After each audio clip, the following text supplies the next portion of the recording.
Pemirsa, sejumlah massa gelar aksi di depan Gedung Merah Putih KPK Jakarta pada Selasa siang meminta KPK mengambil alih kasus korupsi.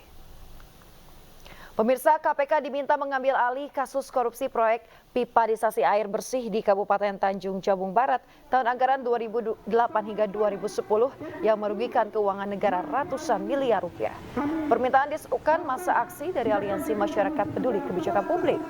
Massa juga meminta KPK mengusut dan melakukan pemeriksaan komprehensif termasuk pelacakan aliran dana lebih lanjut.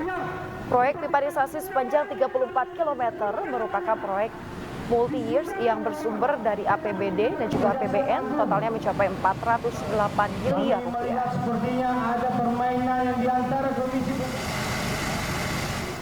Maka dari itu kami di sini meminta KPK untuk segera mengambil alih. Kami percaya KPK bisa melakukan penyidikan, pengusutan tuntas aliran-aliran dana ini atas nama keadilan dan penegakan hukum. Menjadi penyumbang devisa negara terbesar nomor 2 setelah migas, pemerintah diminta memberikan perlindungan maksimal bagi para pekerja migran.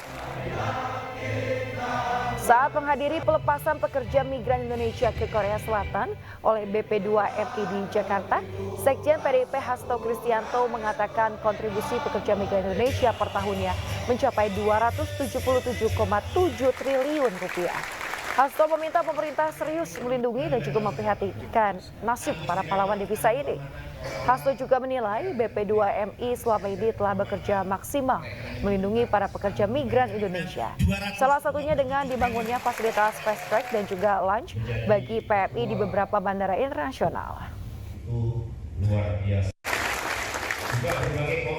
Apa yang menjadi suatu kebijakan dari Bung Benny Ramdhani terkait dengan adanya comment center 24 jam dan juga perlindungan secara nyata, bahkan kredensial yang diberikan kepada setiap pekerja migran itu menunjukkan suatu progres yang sangat baik, dan mereka diperlakukan sebagai duta-duta bangsa yang tidak boleh lagi ada berbagai eksploitasi.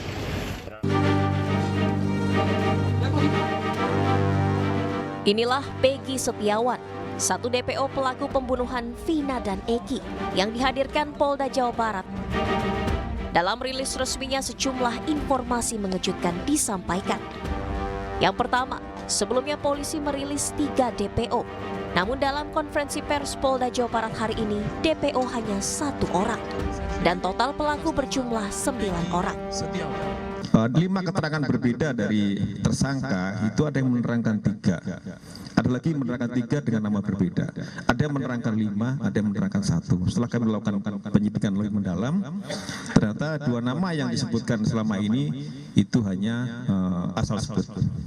Jadi tidak ada tersangka lain, namun apabila nanti di kemudian hari muncul tersangka lagi ya kami akan periksa. Tetapi sejauh ini fakta di dalam penyidikan kami, tersangka atau DPO adalah 1, bukan 3. Jadi semua tersangka jumlahnya 9, bukan 11.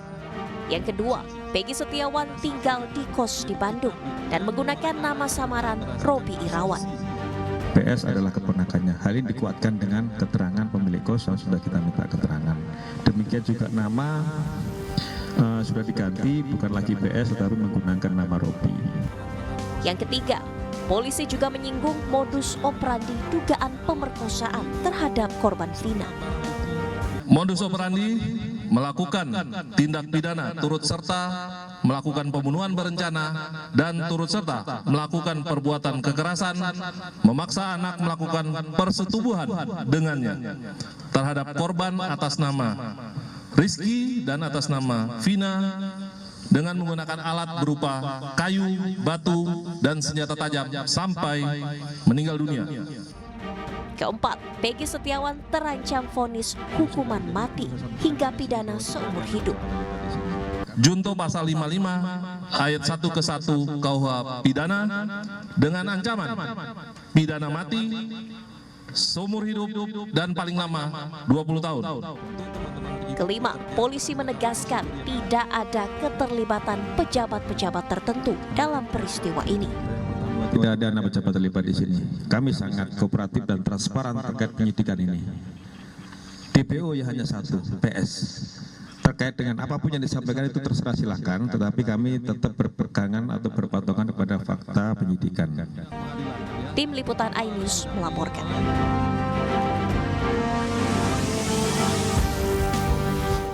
Pemirsa, adik Peggy Luciana mengungkap fakta baru terkait keterangan polisi yang menyebut Peggy Setiawan sempat mengganti identitas diri menjadi Robi Irawan.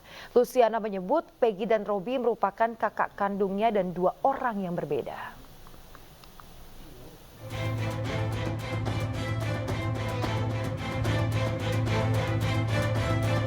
Adik Peggy Setiawan, Luciana, memenuhi panggilan polisi untuk dimintai keterangan terkait dugaan keterlibatan Peggy Setiawan dalam kasus pembunuhan Vina dan Eki.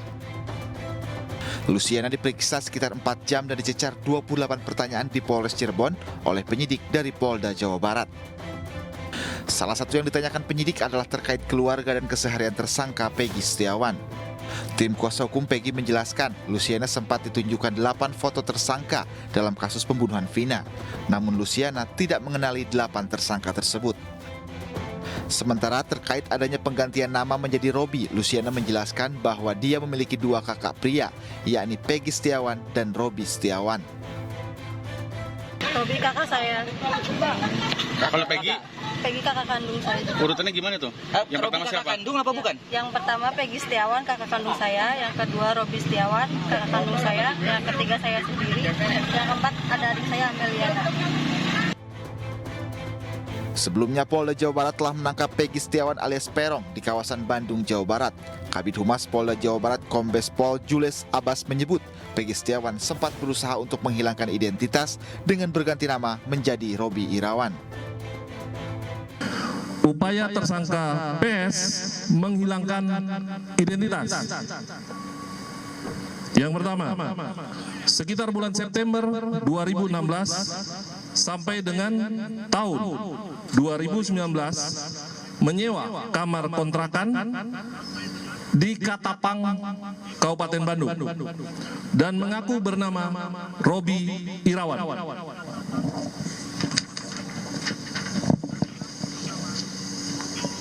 Dikenalkan oleh A. Saprudi kepada Tuti Jubaida adalah sebagai keponakannya yang bernama Robi.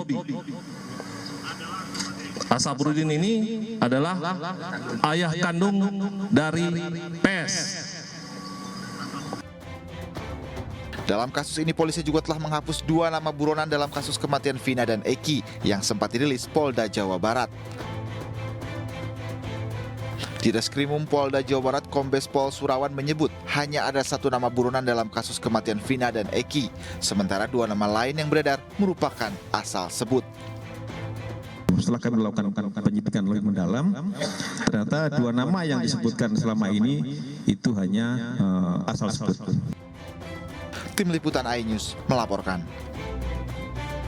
Pemirsa, selain film Vina Sebelum 7 Hari, fenomena kesurupan teman almarhumah Vina, Marlinda Putri atau Linda, menjadi pembuka kasus tewasnya Vina dan Eki. Setelah sempat dikabarkan menghilang, Linda akhirnya muncul ke publik.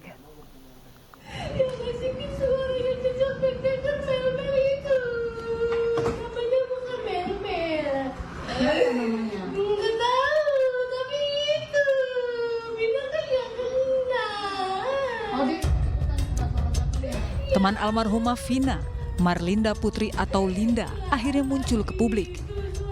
Linda sangat menyayangkan banyak isu berkembang di media sosial yang merugikan dirinya. Menurut Linda, dirinya tidak mengenal dekat Vina. Dirinya hanya bertemu 4 kali dengan Vina dan baru 1 tahun mengenal Vina. Memang Linda ini bukan orang yang dianggap sahabat si almarhum, hanya kenal satu tongkrongan karena cowoknya sama pacarnya Linda dengan si Eki dulu satu geng motor. Lalu, bagaimana Linda bisa dirasuki arwah Vina? Dari penjelasan Kinarto, pakar metafisika menyebutkan bahwa seseorang yang dirasuki atau kesurupan biasanya mengenal dekat dengan arwah yang merasuki. Apa yang disampaikan Linda itu bagian daripada proses yang dikatakan clairaudience, yaitu intuisi. Intuisinya Linda yang jernih, yang mampu menangkap perasaan kata-kata melalui telinga, kemudian dimanifestasikan melalui mulut. Ya, jadi gabungan clairsentient sama clairaudience. Nah, ini bukan merupakan suatu bukti, namun suatu indikasi. Ataupun orang mengatakan itu petunjuk. Nah, benar dan tidaknya, pengertian benar dan tidaknya, itu nanti kenyataan nggak sesuai fakta atau tidak. Ketika membuktikannya, kita nggak bisa membuktikan. Nanti yang membuktikan mungkin para hakim, para dan lain sebagainya, yang para berwenang. Kalau memang terjadi kecocokan, lah, oh ternyata iya. Nah, proses-proses yang demikian ini biasa ada di dalam masyarakat. Namun dengan bersyarat. Pertama, bahwa orang yang seperti Linda itu pasti syaratnya punya kepekaan, indera kepekaannya tinggi, empatinya tinggi. Namun kalau sesering mungkin mengalami demikian, kadangkala orang demikian itu malah merasa galau. Dalam kasus Linda dan Vina, Linda itu mampu merasakan penderitaan temannya. Walaupun pada saat itu Linda dan Vina berjauhan tempatnya. Dari penjelasan itu, apakah Linda kesurupan karena merasa empati terhadap almarhumah Vina? Atau memang Linda mengetahui sesuatu dari kasus ini? Meski sudah ditetapkan sebagai tersangka dalam kasus pembunuhan sejoli Vina dan Eki, Peggy Setiawan alias Peron membantah terlibat dalam kasus tersebut. Bahkan teman Peggy Suharsono mengaku siap untuk membela temannya tersebut.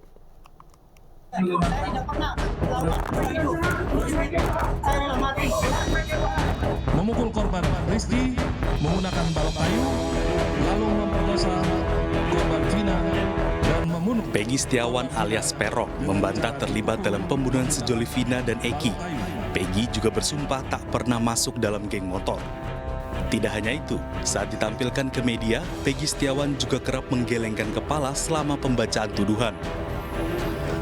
Usai konferensi pers, tangan Peggy menunjukkan bantahan tuduhan yang dialamatkan kepadanya. Peggy yang mencoba berbicara juga dilarang mengeluarkan pembelaan.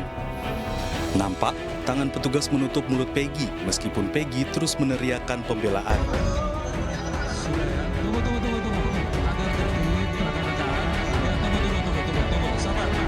Saya tidak pernah itu.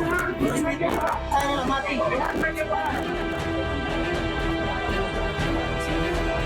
Ucapan Peggy pun dikuatkan temannya, Suharsono atau yang kerap dipanggil Bondol, yang mengatakan Peggy adalah korban salah sasaran. Bahkan Suharsono mengklaim saat kejadian Peggy bersama dirinya sedang bekerja di Bandung. Yang nggak yakin kalau itu sih Peggy itu salah sasaran, salah tangkap. Ya salah tangkap. Bisa dijelaskan apa yang menyebabkan yakin itu salah tangkap? Yakin itu saya kerjanya bareng. Berangkat itu saya itu tanggal 21 Agustus. Yang telepon ke saya, Bang Bondol lagi nganggur nggak?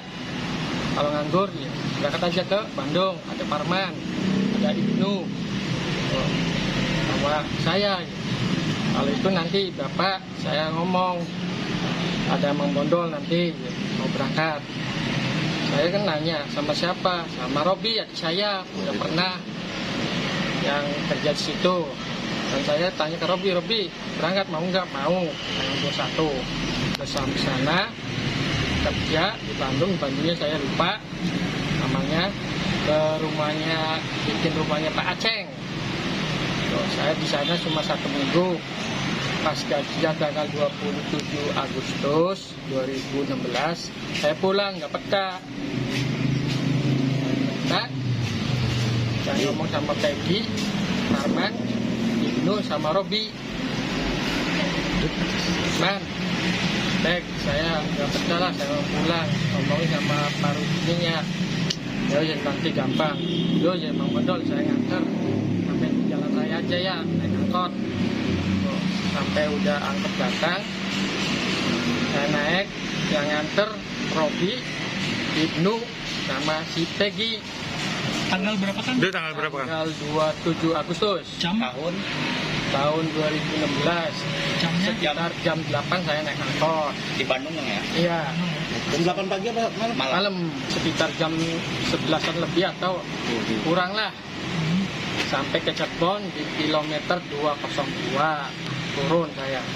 Di kolong jembatan. Iya, kolong jembatan. Kolong jembatan alur berarti. TKP itu ya? Iya, terus saya jalan kaki. Naik ke atas. Enggak, jalan kaki dulu di bawah. Di bawah lihat ada polisi atau orang kan naik lihat. Waktu itu adalah kejadian kecelakaan. Info awalnya. Info awalnya. Sebaliknya, Aep, saksi kasus Vina, mengaku melihat Peggy berada di lokasi kejadian pada 27 Agustus 2016 silam. Kebetulan ada pengendara motor lewat, lalu dilempari batu, habis dilempari batu lalu dikejar. Berhubung saya juga takut di situ, akhirnya saya pulang aja. Ketika saya diberitahu fotonya, ketika saya dimintain keterangan, saya diberitahu fotonya gitu. Apakah saya melihat, apakah saya mengenal?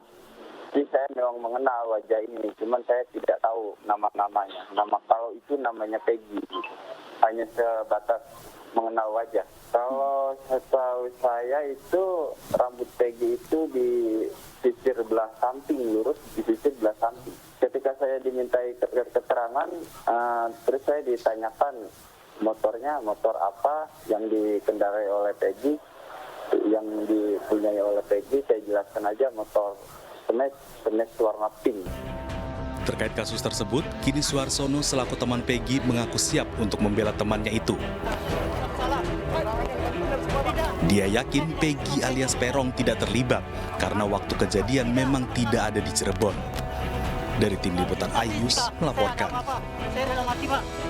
Pemirsa, Ayah Peggy Setiawan, Rudi Irawan, mendatangi rumah Ibunda Peggy di Desa Kepongpongan, Kecamatan Talun, Kabupaten Cirebon, Jawa Barat pada Selasa sore. Orang tua kandung Peggy menawarkan kuasa hukum untuk mendampingi Peggy sekaligus menegaskan keberadaan Peggy saat terjadinya pembunuhan Vina.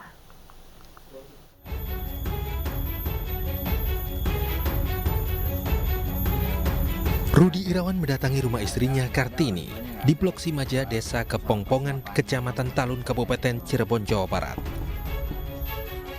Ayah kandung Peggy Setiawan alias Perong menemui Kartini untuk menawarkan kuasa hukum sekaligus perlindungan kepada istri dan 4 anaknya. Rudi menegaskan jika keberadaan Peggy saat peristiwa pembunuhan sedang bersamanya di Bandung. Ia juga membantah Peggy mengubah nama atau menggunakan nama samaran karena Robi merupakan anak kandungnya yang tak lain adalah adik Peggy. Diganti atau gimana, Pak? Robi itu anak atau panggilan sebenarnya, Pak? Anak kandung kami sendiri, Pak. Itu nama panggilan aja, panggilan kerja. Jadi Bapak ini punya anak berapa totalnya? 4. Pertama Peggy, yang kedua Robi Setiawan, yang ketiga Luciana, yang keempat Luciana. Berarti Bapak membantah bahwa selama ini Peggy merubah nama jadi Robi ya, Pak? Iya. Jadi nggak ganti identitas ya, Pak? Selama ini Peggy jarang berada di Cirebon dan lebih sering berada di Bandung. Sejak usia 15 tahun, Peggy ikut bersama ayahnya, bekerja sebagai kuli bangunan dan menghidupi ibu serta 3 adiknya. Ya, dari lulusan SMP Peggy sudah bekerja. SMP pun sekolah tidak full sekolah, cuman kalau ujian berangkat, kalau sehari-hari dia kerja. SMP terbuka sendiri sejak mulai apa itu, Bu? Apanya? Untuk merantau ke Bandungnya itu sejak itu pas udah lepas SMP sama bapaknya langsung diajak ke Bandung. Kartini yakin Peggy tidak melakukan pembunuhan Vina. Ia juga yakin Peggy tidak menjadi anggota geng motor. Dari Cirebon, Jawa Barat, Toy Skandar, iNews melaporkan.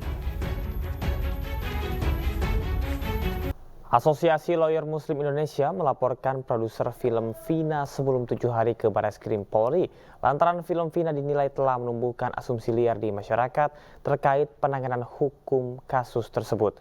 Sementara Polda Jawa Barat telah memulai penyidikan kasus pembunuhan Vina.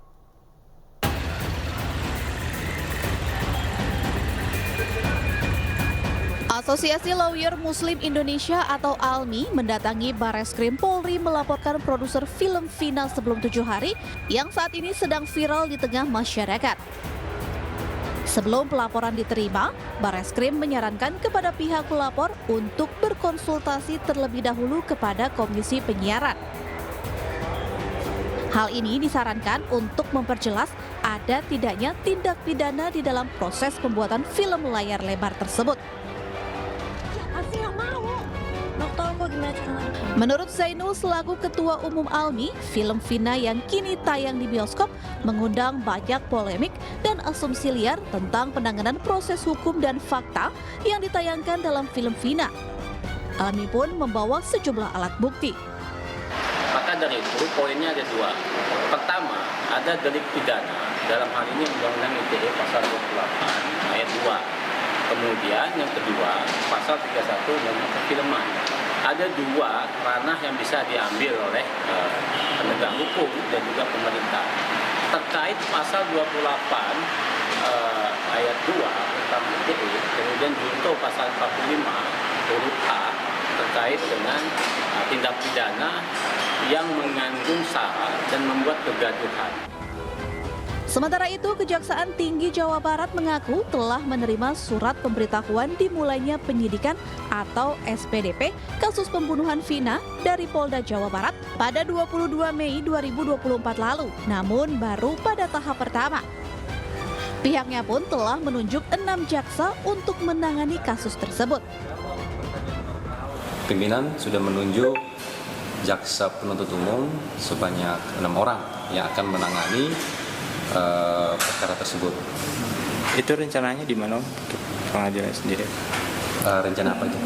Kalau berkas-berkas sudah terima juga belum? Berkas belum, baru SPDP. aja. Kira-kira berapa minggu tuh Bang?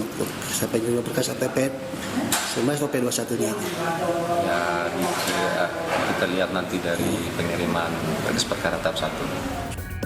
Terkait adanya penolakan dari tersangka Peggy yang menyangkal dirinya tidak melakukan pembunuhan tersebut, pihak kejaksaan tidak menjadikan pernyataan tersebut sebagai masalah karena pengakuan tersangka bukan satu-satunya dasar untuk menjadikan seseorang sebagai tersangka. Tim Liputan iNews melaporkan.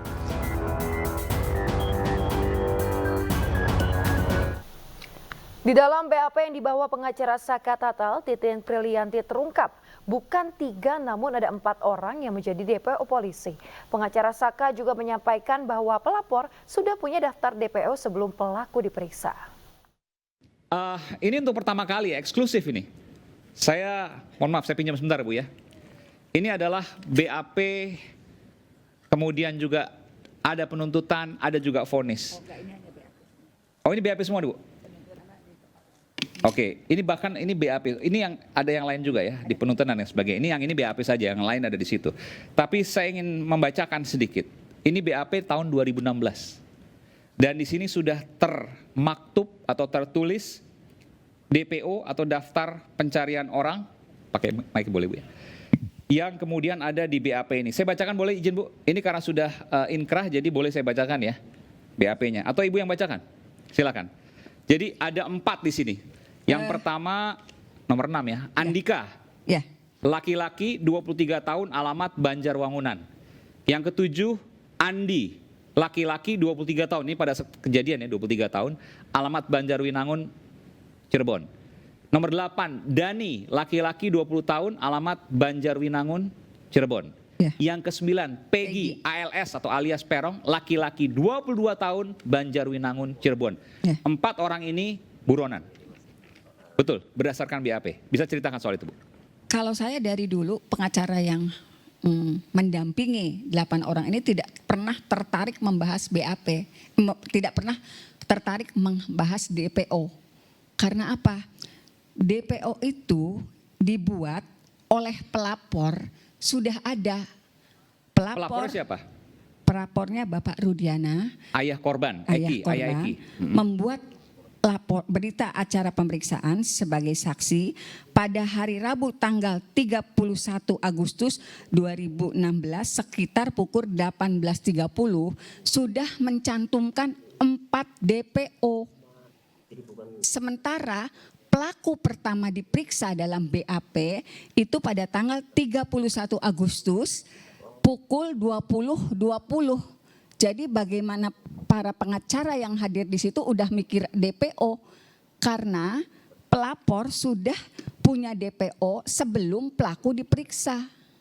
Pelapor sudah punya DPO, Pak Rudiana ini berdasarkan itu. sudah punya DPO sebelum pelaku diperiksa. Sebelum pelaku ini yang 8 orang ini, termasuk 7 yang masih di penjara sekarang ya. Dari mana Ibu bisa simpulkan itu? Dari BAP ini, Mas. Ini semua faktanya ada di sini. Mantan penyidik Barreskrim Polri Brigjen Pol Purnawirawan Yosep Hasri Suwarti menyatakan BAP bisa berubah di pengadilan. Hal ini karena terungkapnya fakta-fakta baru yang diperoleh dari para saksi di persidangan. Berita acara bukan alat bukti. Itu hanyalah catatan. Berita acara bukan alat bukti. Bukan alat bukti. Kalaupun dia masuk alat bukti, barangkali bukti surat, tapi itu bukan alat bukti dalam kasus. Alat bukti adalah keterangan saksi di depan sidang pengadilan. Keterangan ahli di depan sidang pengadilan. Kalau tidak di depan sidang pengadilan, itu menjadi surat. Keterangan ahli, surat, visum, orangnya sudah disumpahkan. Nah itu yang keterangan. Jadi apa yang ditulis di BAP sangat mungkin berubah. Dan salah, di pengadilan. Bisa jadi. Karena begitu di pengadilan kan ditanya tuh satu persatu. Di polisi pun satu persatu. Apalagi sudah banyak asumsi bahwa dia bonyok dan sebagainya. Di sidang pengadilan dia akan mengungkapkan apa adanya. Jadi majelis hakim itu tidak satu orang. Dan tadi kalau sampaikan bahwa terpengaruh dengan kondisi saat itu yang tengah ada geng motor, isunya besar dan sebagainya. Saya pikir majelis hakim juga manusia biasa yang punya perspektif spiritual. Akankah isu-isu seperti itu mempengaruhi mereka yang berelasi atas nama Tuhan loh? Dan kemudian hukumannya hukuman maksimal. Rasanya tidak mungkin itu kemudian hanya dipengaruhi yang saya isu ingin di sampaikan luar sana. Kepada rekan-rekan. Maka kasus ini menjadi titik kulminasi untuk kita sama-sama belajar. Harap dibedakan fakta hukum dengan dramatisasi film. Jangan dicampur adukan, jangan sampai dikotorkan. Dramatisasi film itu fungsi komersial yang harus memang dirangkai sedemikian rupa sehingga punya daya jual. Tapi persoalan penegakan hukum itu persoalan hidup mati, bukan saja korban, pelaku dan sebagainya, termasuk dari aparat hukumnya. Baik, terima kasih. Dan kita akan kembali saat lagi, tetap bersama kami di Rakyat.